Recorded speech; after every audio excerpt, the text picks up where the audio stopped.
Hello everyone, I have a book review today and I finished the Serpentwar Saga. I'm finally done, so here's the fourth book, the fourth and last book.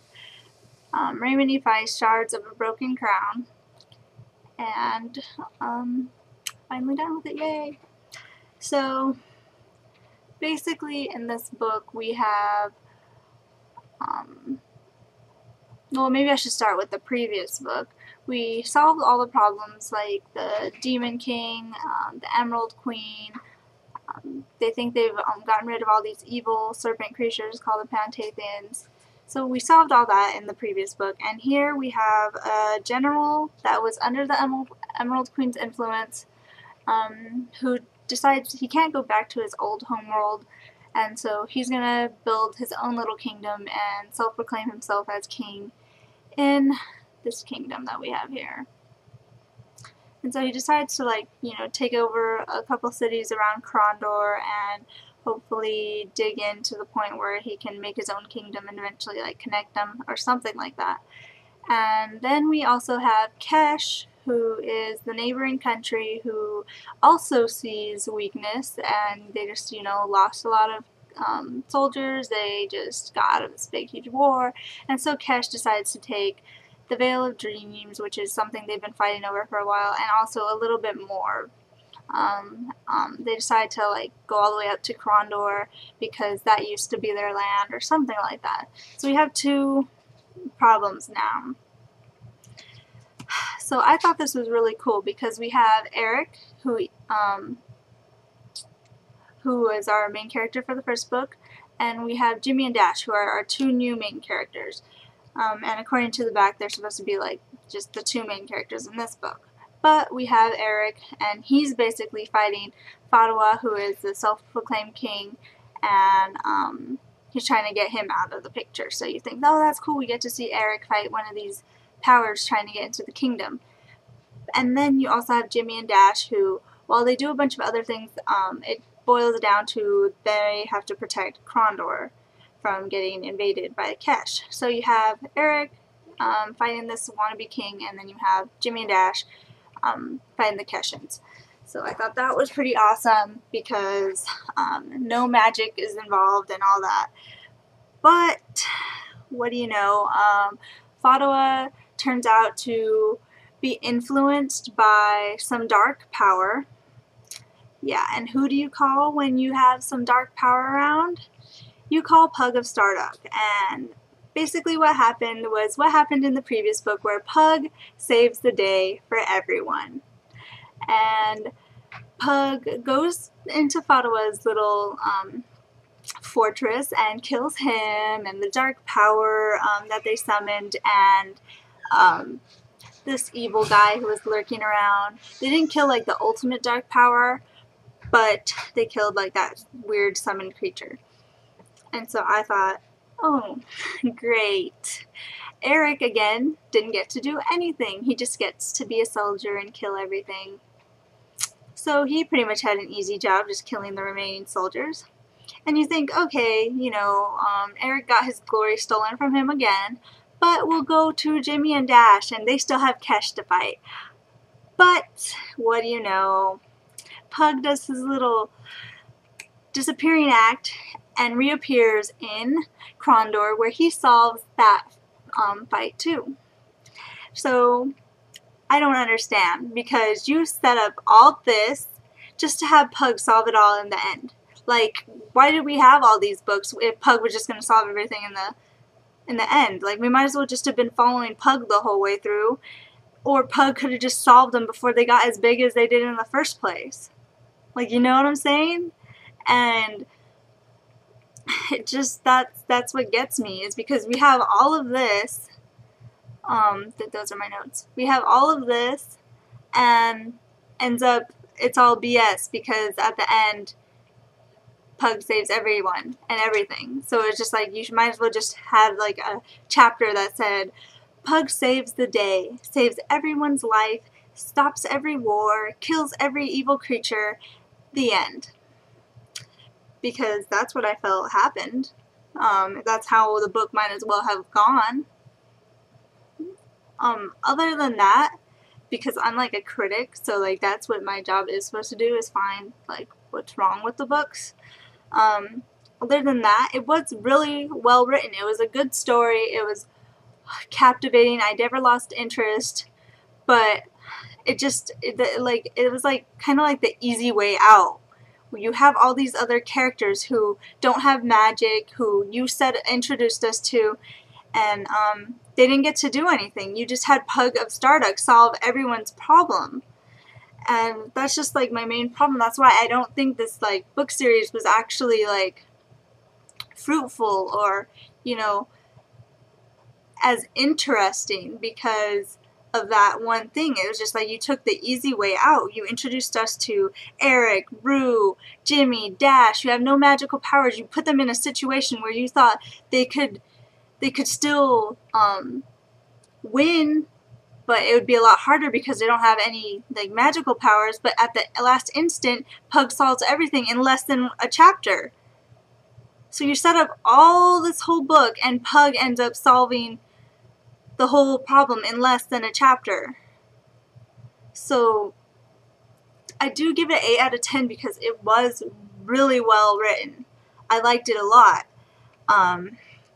But it's just like, I'm used to books that like make you think or keep you going, that have like just, you know, like lots of people were dying, lots of people were, you know, risking their lives, and then it turns out that Pug could have just, if he just acted earlier, it all could have been solved since in an instant. It just, that doesn't make sense to me. So if you guys ask like, hey, should I read the Serpentwar Saga? I say yeah. I'll say yeah, and you probably will enjoy it. I won't doubt that. I enjoyed it.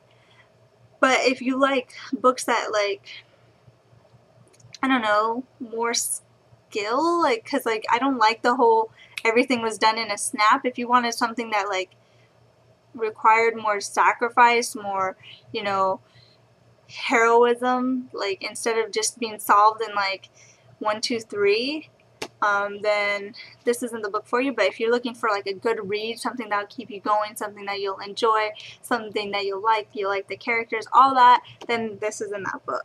I really didn't like the quick, oh, Pug solves everything all the time. I don't like that. So 8 out of 10.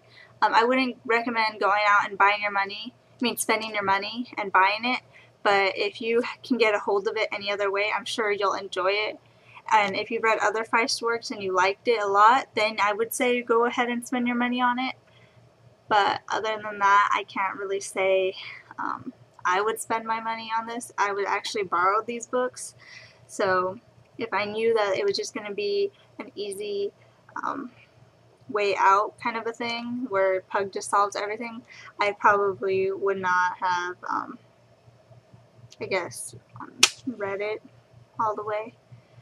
Well, I probably would have read it, but knowing the outcome, I probably would have just been really disappointed and not have enjoyed it as much.